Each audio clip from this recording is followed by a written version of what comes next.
y avait des tags dans notre impasse. Je vous jure, elle se fout de ma gueule cette fille, j'en peux plus. Ça fait des mois qu'on parle de ça. Il y a eu une fuite d'un plafond avant la signature du compromis.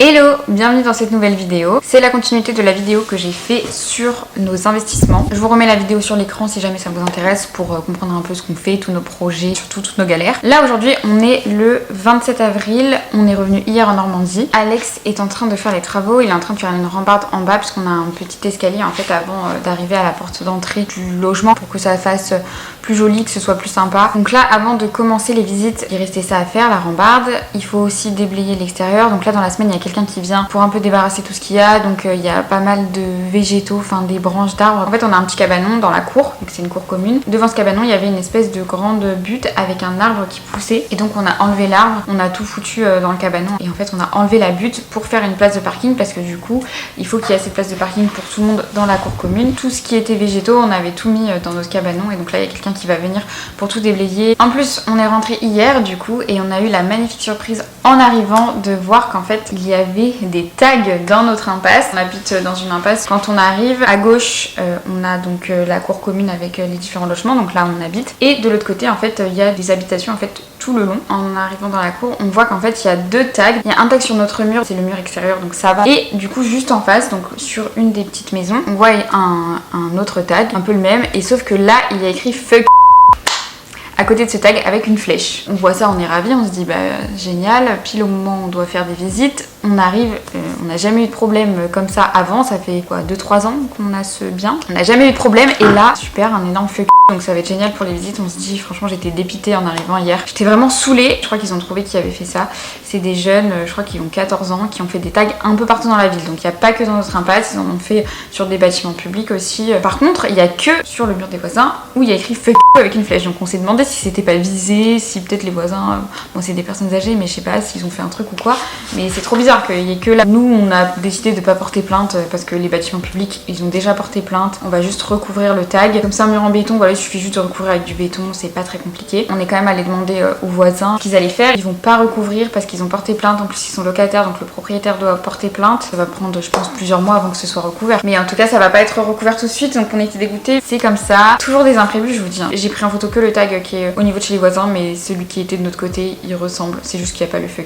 Ça m'a un petit peu miné le moral quand on est arrivé, mais bon là ça va, de toute façon on va quand même faire des visites. Pourtant à la base c'est pas une ville qui craint. Là on est aussi vachement dans l'attente puisque du coup on a le consuel qui doit passer bientôt, donc pour vérifier la conformité de l'installation d'électricité.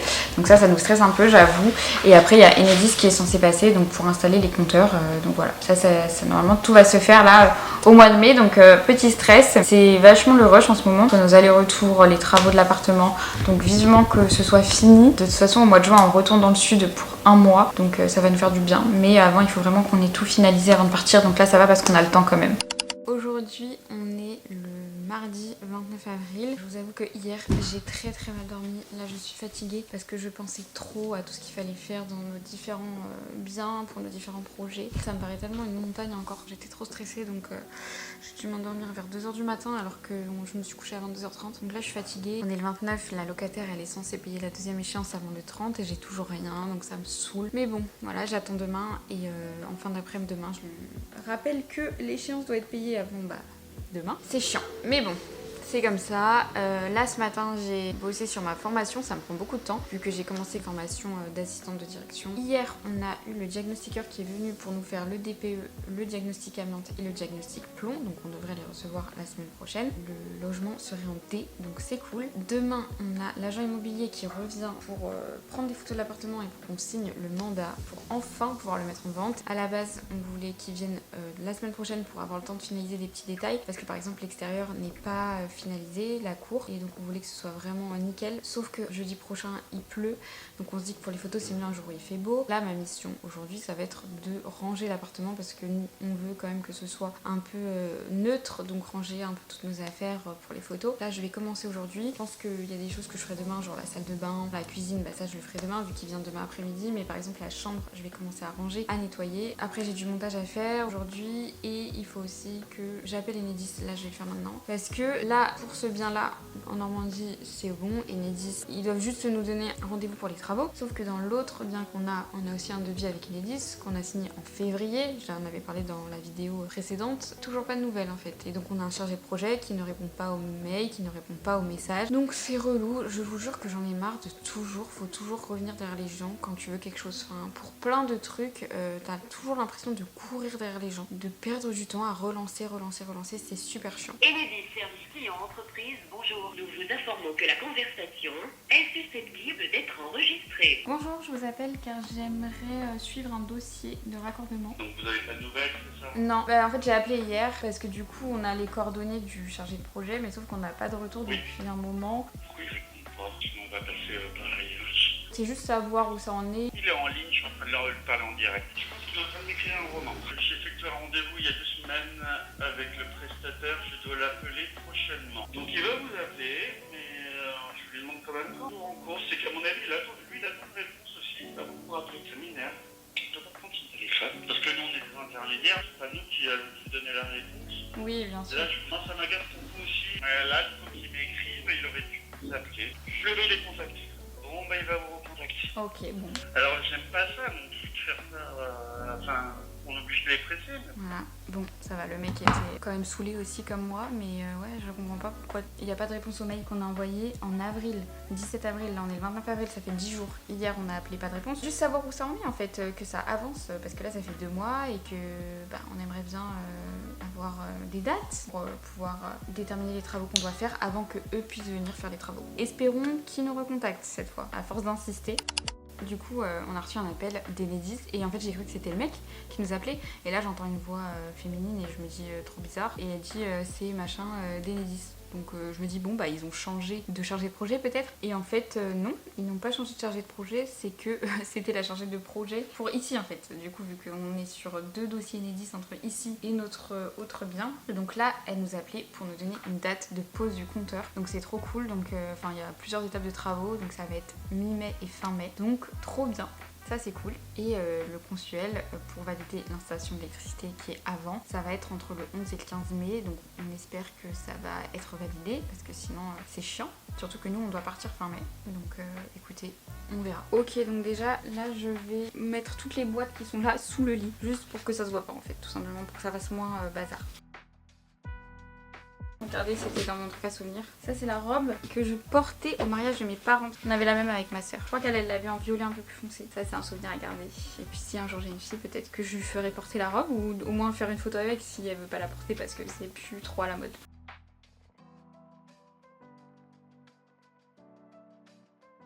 Bon, j'avais pas envie de déranger tous mes vêtements, donc en fait, j'ai tout foutu en bas et j'ai foutu un plaid. Il faut juste que je le mette mieux pour tout cacher, les vêtements de l'armoire. Ensuite, je pense que tout ce qui est pendu, je vais le mettre dans mon sac et je vais foutre le sac sous le lit en fait. En sachant que pour les visites, évidemment, ce ne sera pas pareil, il n'y aura pas rien. Mais pour les photos, je trouve ça quand même mieux que ce soit le plus neutre possible. Bon, après m'être posée sur le canapé et avoir mangé une tartine de pâte à tartiner, je reprends. Et je vous jure, je suis tellement KO. En plus, je vais avoir mes règles là d'ici 1 ou 2 jours et j'ai trop mal dormi. Peut-être le stress en plus là, le fait que j'ai mes règles, je suis fatiguée. Et j'avais trop faim, donc là, 11h, j'ai mangé une tartine de Nutella. Heureusement, aujourd'hui, ma séance de sport, c'est genre 10 minutes d'abdos, juste histoire de faire un petit truc. Mais donc, continuons le tri avec la coiffeuse. Je m'en sers pour faire mes ongles. Mais là, je ne fais plus mes ongles en ce moment. Pareil, je crois que tout ça va finir sous le lit, enfin je vais voir. Mais je vais tout cleaner pour que ce soit plus le bordel. Je pense que le seul endroit où je vais laisser du bordel, c'est dans le cellier. Parce que franchement, trop chiant de tout virer dans le cellier. Je vais voir. Voilà, je me suis pas fait chier, j'ai tout foutu sous le lit. Et maintenant, il faut quand même que je nettoie parce que c'est pas très propre. Il y a du gel collé et tout, genre trop chiant. Bon bah finalement j'ai quand même réussi à bien le nettoyer. J'ai utilisé la pâte rose d'Action. Ce produit là que j'utilise aussi pour les joints et vraiment ce produit est vraiment génial. Et je crois que la compo elle était pas si mal. Ça fait un petit moment que je l'avais pas utilisé. Là j'avais des taches de gel, vous savez le truc collant et tout, ça part pas au savon. Et ça colle sur le sopalin, sur l'éponge, trop chiant. Et là avec la Pink Stuff, bah trop bien, ça partait. Le fait de faire ça, de ranger, ça permet de faire du tri. Et en vrai, j'ai retrouvé un sac avec des draps d'été d'oreiller, je pense qu'on va le donner à nos parents. Et des alaises, donc ça c'est cool puisque vu que, comme j'ai déjà dit, on loue notre logement dans le sud pendant les vacances d'été et d'hiver, c'est bien d'avoir des alaises pour pas que les gens ils salissent les draps. Donc en fait, le fait de faire du tri, de ranger, ça te permet de retrouver des trucs. Et de toute façon, il va falloir trier parce que le jour où on va vendre, on va se retrouver avec plein d'affaires. Et en fait, ça me saoule à chaque fois. Je trouve qu'on entasse tellement trop de choses. Pour vous dire, j'ai un bac à linge que je n'utilise jamais. Et dedans, il y a le cimetière à chaussettes. Et je crois que je vais les jeter. Franchement, ça fait des années qu'elles sont là.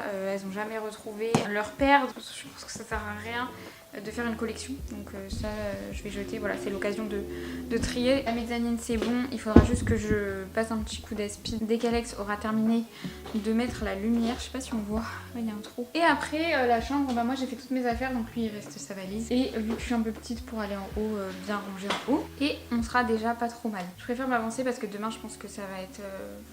il va y avoir pas mal de trucs à faire.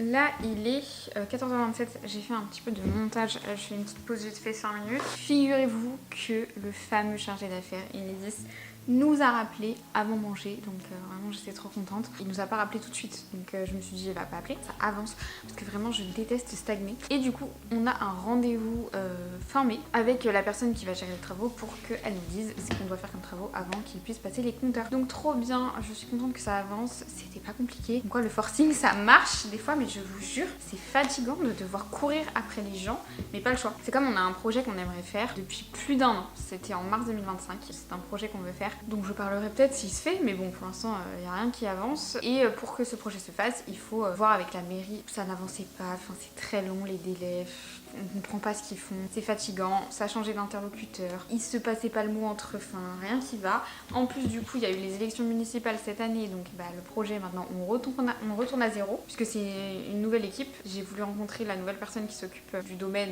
dans lequel on aimerait faire un projet.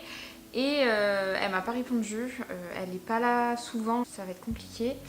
Elle répond pas, donc il va falloir que je relance. J'attends un petit peu là, mais là ça fait je crois 2 semaines qu'on lui a envoyé un mail. Elle n'a pas répondu et je vous jure ça m'énerve les gens qui répondent pas aux mails. Alors je comprends que les gens soient occupés, il n'y a pas de souci. Mais au bout d'un moment tu peux quand même répondre. Ou je sais pas comment ils gèrent leur planning ou leur mail, mais c'est fatigant. Je vous jure c'est que ça à courir après les gens. Ça fait perdre un temps fou alors qu'on pourrait aller plus vite. Mais bon, il y a des choses où malheureusement on dépend des gens. Vraiment cette année j'ai dit que ça allait être notre année, qu'on allait vraiment bien avancer nos projets pour pouvoir se concentrer après dans le sud et éviter de faire 15 milliards d'allers-retours tout le temps, et surtout débloquer des fonds pour après partir sur d'autres projets, investir dans d'autres choses. Voilà pour les petites news du jour, et j'espère vraiment qu'il va se vendre vite. J'espère.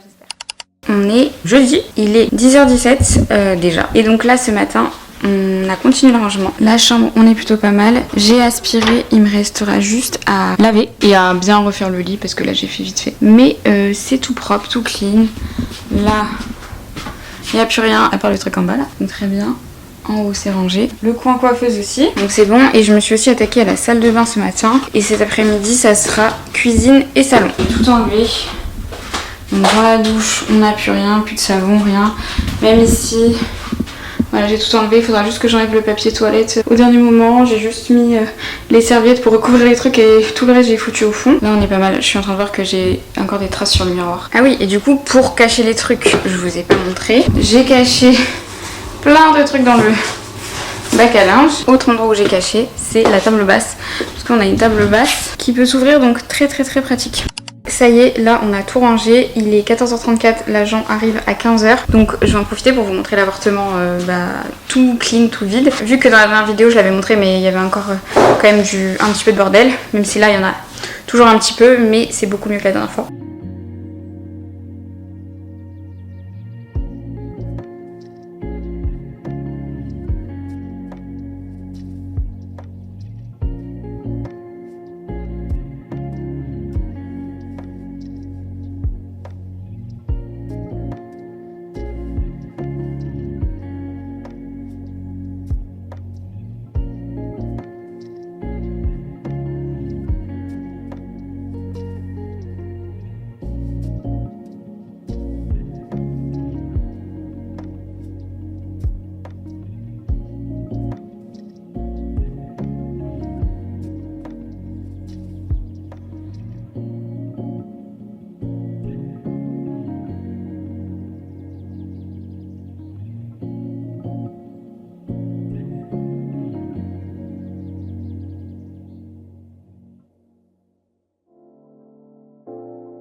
Ça y est, l'agent vient de partir, il est 15h20, ça va pas durer très longtemps en vrai, il a juste pris les photos, les vidéos. Là du coup il va nous envoyer le mandat pour qu'on signe et l'annonce va pouvoir être mise en ligne rapidement, donc on est vraiment trop contents, j'espère que ça va se vendre vite. Je ne sais pas du tout à quoi m'attendre, vu que nous on n'a pas eu des très bonnes expériences sur un autre bien qu'on mettait en vente, mais là c'était différent puisque c'était un bien plutôt destiné aux investisseurs avec plusieurs appartements. Et en fait les appartements n'étaient pas divisés officiellement parce qu'on pouvait pas le faire quand on a acheté, et là justement maintenant qu'on peut, c'était au niveau de la mairie, ils voulaient pas. Nous de base on voulait diviser officiellement dès le début, sauf que ce n'était pas possible. Là on peut le faire, donc c'est pour ça qu'on est en train de faire les démarches pour le diviser officiellement et pour vendre les lots séparément, parce que en vendant l'immeuble en entier c'était compliqué, ça se vendait pas, ou alors les gens faisaient des offres, au final après ça aboutissait pas, donc c'est pour ça qu'on change de stratégie. Et du coup avec cet immeuble on a eu pas mal de galères aussi, vu que c'est vraiment c'est un bâtiment ancien, c'est le premier bien qu'on a acheté. Heureusement c'est un bien qui est quand même assez rentable, mais voilà, c'est un profil différent avec les investisseurs, mais c'est vrai que je reste un petit peu sur cette expérience, donc là je sais pas du tout à quoi m'attendre et si ça peut se vendre vite, mais je l'espère, sachant qu'on est dans un endroit où il y a très peu d'appartements en vente, c'est beaucoup des maisons, et que vraiment je trouve que cet appartement a beaucoup de charme avec les poutres etc. En vrai je pense que ça va faire un petit truc de le vendre, mais en vrai je suis très contente de le vendre, parce que le but c'est de gagner de l'argent, donc je vais être très contente de le vendre, mais moi j'ai un peu ce truc où j'ai toujours un petit pincement au cœur quand je quitte quelque chose. Par exemple, même quand je quitte un endroit de vacances, ou quand je suis chez des amis ou même chez mes parents et que je pars, j'ai toujours un petit pincement au cœur. J'ai du mal avec la séparation. Heureusement mon copain il est plus rationnel. Dans tous les cas je serais très contente de vendre, c'est juste que ouais, je pense que ça va me faire un petit truc quand même. On va déménager en dessous et clairement il y a encore beaucoup de choses à faire. Si cet appartement se vend vite, et on va devoir faire les travaux rapidement.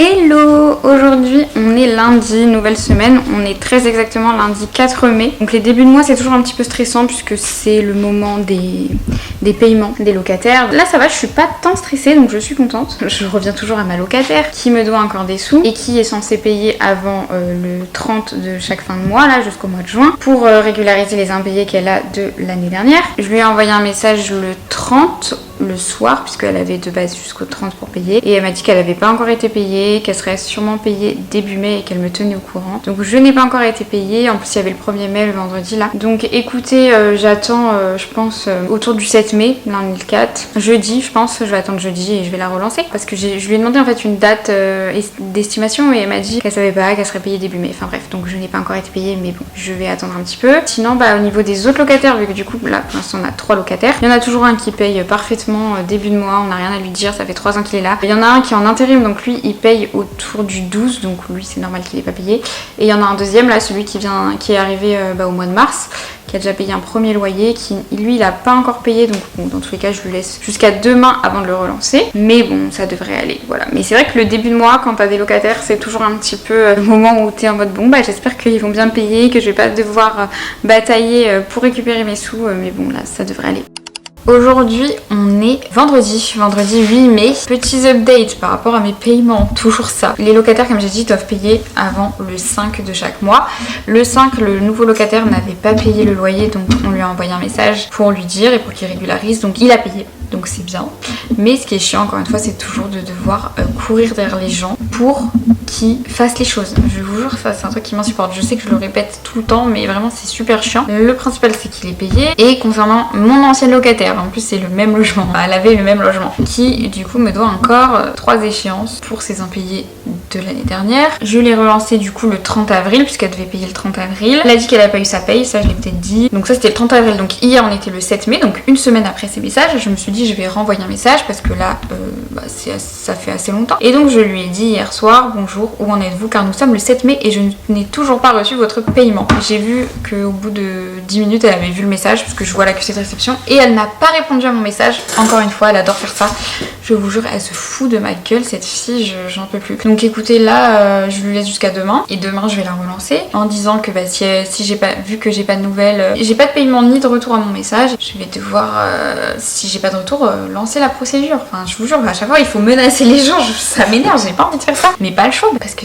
franchement elle se fout de ma gueule et j'espère qu'elle va payer. Mais s'il faut je vais faire le dossier, mais c'est juste que c'est assez long et chiant, et la suite au prochain épisode encore une fois. Sinon par rapport à l'appart, là on a une visite ce soir, donc l'agent immobilier a mis l'annonce hier, on a déjà une visite, donc on est content. Bon par contre c'est un peu chiant parce que l'extérieur n'est pas finalisé puisque la personne qui vient pour débarrasser un petit peu la cour, elle vient demain, donc samedi, et là la visite c'est ce soir, mais bon c'est pas grave. Alex a commencé à recouvrir le tag puisque comme je vous avais dit on avait un tag, des jeunes qui se sont amusés à taguer plusieurs endroits dans la ville, mais du coup là il est en train de le recouvrir. Hier moi j'ai passé tout l'après-midi à lazurer la rambarde qu'Alex a construit en bois, les petits recoins etc. Voilà, ça m'a pris tout l'après-midi, mais au moins ça c'est fait. Et en vrai on est prêt pour la visite de ce soir. L'appartement est clean, on va ranger juste un petit peu avant, et l'extérieur voilà il y a encore des petits travaux, mais l'agent normalement va expliquer que ce sera fait, et voilà ça va le faire.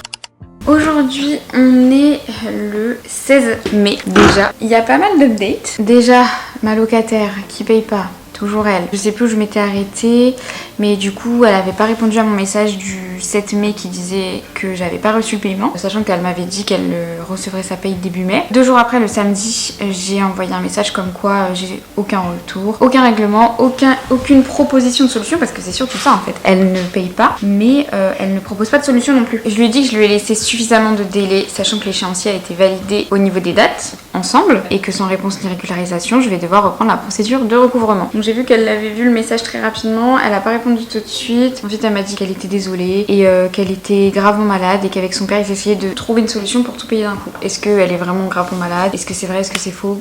En vrai j'en sais rien. Si c'est vrai, bah c'est triste pour elle, mais après moi si je me base que sur ce qu'elle me dit, à la base elle me dit qu'elle va payer début mai, au final elle me dit qu'elle est gravement malade, je sais pas quoi, donc c'est pas très cohérent, donc franchement hyper chiant. Elle a dit qu'ils essayaient de trouver une solution pour tout payer dans le mois de juin. Donc je lui ai demandé si elle paierait tout avant le 30 juin, parce que de base les échéances ça va jusqu'à juin, donc techniquement fin juin elle a tout payé. Elle me demande combien il reste à payer, alors que évidemment je lui ai envoyé un tableau détaillé avec toutes les échéances, et qu'à chaque fois par message quand je lui rappelle que l'échéance approche, je lui redis combien il y a à payer. Enfin je vous jure les gens, c'est des assistés. Donc en gros il lui reste 900 € à payer. Je lui demande si ce sera bon pour fin juin maximum. Elle me dit oui ça sera mieux, qu'elle voulait pas trop m'en parler, c'est ça qui la mettait dans l'embarras, sachant que je lui ai déjà dit plusieurs fois que je préférais qu'elle me dise les choses et qu'on trouve une solution, mais bizarrement ça rentre par une oreille, ça ressort par l'autre. Donc elle me redit pardon, donc voilà. J'ai mis que je prends note de son engagement concernant le règlement de la totalité au plus tard le 30 juin, et j'espère que cet engagement sera respecté pour que cette situation puisse enfin être régularisée définitivement. Elle m'a dit oui pas de souci, mais bon franchement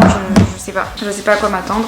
En vrai je pense pas qu'elle a pas envie de payer, parce qu'elle a quand même payé une partie, mais je pense que juste elle est dans une situation compliquée, sauf que moi j'en ai marre, j'ai envie de clôturer ce dossier, de passer à autre chose, et donc je ne peux pas lâcher l'affaire. Je veux pas passer par un huissier, ça c'est sûr, je pourrais faire le dossier qui va directement au tribunal, qui est étudié par un juge, mais je préfère le faire vraiment en dernier recours. Et à chaque fois je dis ça et ça repousse. De toute façon je suis censée avoir toutes les échéances fin juin, que ce soit tout d'un coup ou par étapes. Je suis censée avoir tout fin juin, sinon là il faudra que je fasse le dossier, même si je dis ça à chaque fois. En vrai si elle ne m'avait pas répondu, si elle m'avait rien dit, je pense que je l'aurais fait, même si j'ai aucune garantie d'avoir l'argent. Mais bon écoutez, on va attendre et puis on verra bien. Mais donc là on est en mai, il n'y aura pas d'update jusqu'à juin, donc ça laisse un petit peu de répit. Ensuite pour parler des bonnes nouvelles, le consuel est passé, là on est quel jour? On est samedi, il est passé mardi. Je vous explique même pas comment on était dans le stress pour terminer les derniers petits détails d'électricité etc. Et jeudi on a eu le rapport et on a eu le consuel, donc on est trop content parce que ça fait des mois